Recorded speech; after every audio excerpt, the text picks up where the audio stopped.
구상형 1번 답변 드리겠습니다. 바람직한 교사에 대한 저의 생각을 교직관에 기초하여 말씀드리면 다음과 같습니다. 저는 교사란 사랑을 주어야 하는 사람이라고 생각합니다. 수업만 잘하는 교사는 앞으로 다가올 4차 산업혁명의 미래 시대에 AI나 인공지능이 수업을 더 잘하는 주체로 나타날 수 있으므로 수업만 잘하는 교사가 아니라 학생들에게 미래 사회의 역량을 길러줄 수 있는 교사가 되어야 한다고 생각합니다. 즉, 대체 불가능한 교사가 되기 위해서는 인공지능이 갖지 못한 감정이나 소통, 협력과 같이 사람들과 같이 어울려서 살아갈 수 있는 역량을 길러주어야 한다고 생각합니다. 이러한 역량과 사회성을 기르기 위해서 교사는 항상 관심을 가지고 사랑을 기반으로 학생들을 대함으로써 길러줄 수 있다고 생각합니다. 교사가 기대한 만큼 학생들은 성장한다는 피그말리온 효과가 있는 것처럼 교사는 항상 학생들에게 기대와 사랑을 가지고 라포를 형성하여 학생들이 올바르게 성장할 수 있도록 돕는 존재가 되어야 한다고 생각합니다. 두 번째는 저의 성격 강점을 한 가지 제시하고 그것이 행복감에 어떤 영향을 미치는지 말씀드리겠습니다. 저는 힘든 일을 쉽게 털어버리는 성격을 가지고 있습니다.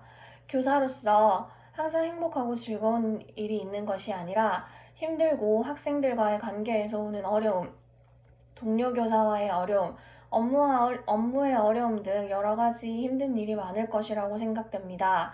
하지만 이것도 지나간다라고 생각하고 힘든 일을 쉽게 털어버리는 성격으로 교직 생활에 임하겠습니다. 이상입니다. 구상형 2번 답변 드리겠습니다.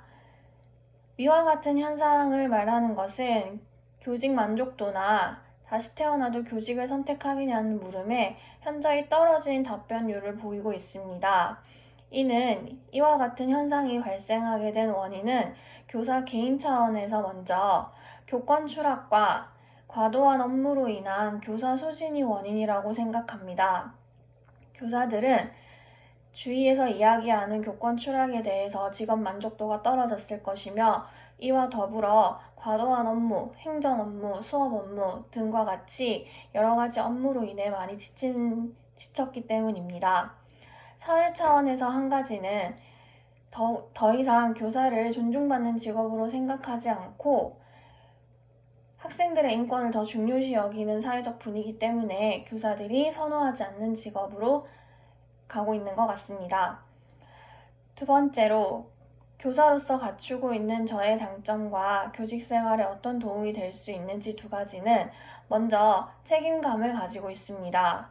책임감이라는 것은 본인이 맡은 일을 끝까지 책임지려는 성격으로 공동체의 일도 나의 일이고 나의 일은 더욱더 열심히 처리하여서 학생들에게도 책임감을 가지고 학교 공동체의 발전을 위해서도 책임을 가지면 학교의 발전을 더욱더 이룰 것이라고 생각합니다. 두 번째는 판단력이 빠르다는 것입니다. 이는 소위 말하는 눈치가 빠르다는 것인데 저는 학생들의 기분이나 학생들 사이의 관계, 그리고 동료 교사와의 관계 등에서 눈치가 빠른 편입니다. 따라서 학생들이 저에게 굳이 말하지 않아도 제가 학생들을 잘 관찰하면 학생들의 미묘한 변화를 눈치채고 적절한 대처를 하여 큰일이 발생하기 전에 예방을 해줄 수 있을 것이라고 생각합니다. 이상입니다. 구상형 3번 답변 드리겠습니다. 제가 1학년 담임을 맡게 되었다고 가정했을 때 학생들에게 전해주고 싶은 이야기 두 가지는 다음과 같습니다. 첫째, 선생님은 학생인 너희를 나와 똑같은 인격체로 대할 것이며 마냥 어리다고 생각하지 않을 것이고 너희의 의견을 존중하고 충분히 경청할 준비가 되어 있는 교사라는 것을 알려주겠습니다. 하지만 교사가 학생을 일방적으로 존중함으로써 관계가 완성되는 것이 아니라 학생들도 역시 교사를 존중하고 경청한다는 자세에서 상호 존중의 자세를 이야기해 주도록 하겠습니다. 두 번째는 믿어주는 교사임을 이야기하겠습니다. 학교 내에서든 학교 밖에서든 가장 믿을 수 있는 사람이 되어줄 것이라고 이야기하고, 언제든지 어려움이나 힘든 일 또는 기쁜 일도 항상 선생님과 같이 이야기했으면 좋겠다라고 이야기를 하겠습니다. 두 번째는 학기 초에 학생들에게 도움이 되는 3월 학급 운영 방안 2가지는 다음과 같습니다. 먼저 1학년은 전 학교에서 온 지 얼마 안 된 학생으로 서로 낯설고 어색할 것입니다. 따라서 학생이 먼저 앉아 있을 때 본인 옆에 다른 학생이 앉지 않고 계속 혼자 있게 되면 소외감이 들 수 있기 때문에 미리 3월 달에는 자리 배치표를 정해주어서 모든 학생들과 다 같이 한 번씩 짝이 되게 하는 방식으로 운영하겠습니다. 두 번째는 학교폭력 청정구역임을 이야기하겠습니다. 따라서 학교폭력에 대한 교육을 바탕으로 학생들에게 학급에서, 적어도 우리 학급에서는 학교폭력이 일어나지 않는 것에 대해서 인지하게 하고 서명을 하게 한 뒤에 학생들이 이 서명에 대한 책임감을 가지고 학교폭력에 가담하지 않도록 하겠습니다.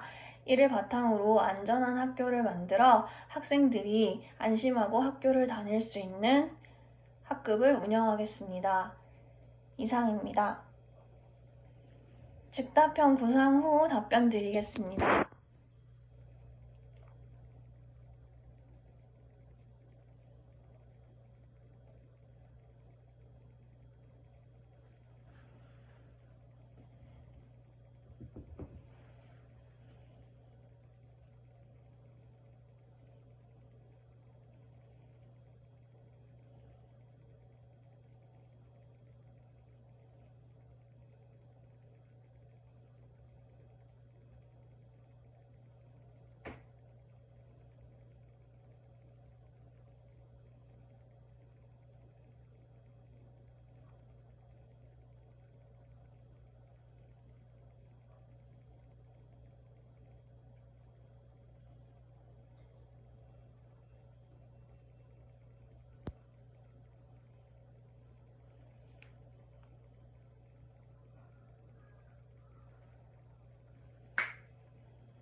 즉답형 답변 드리겠습니다.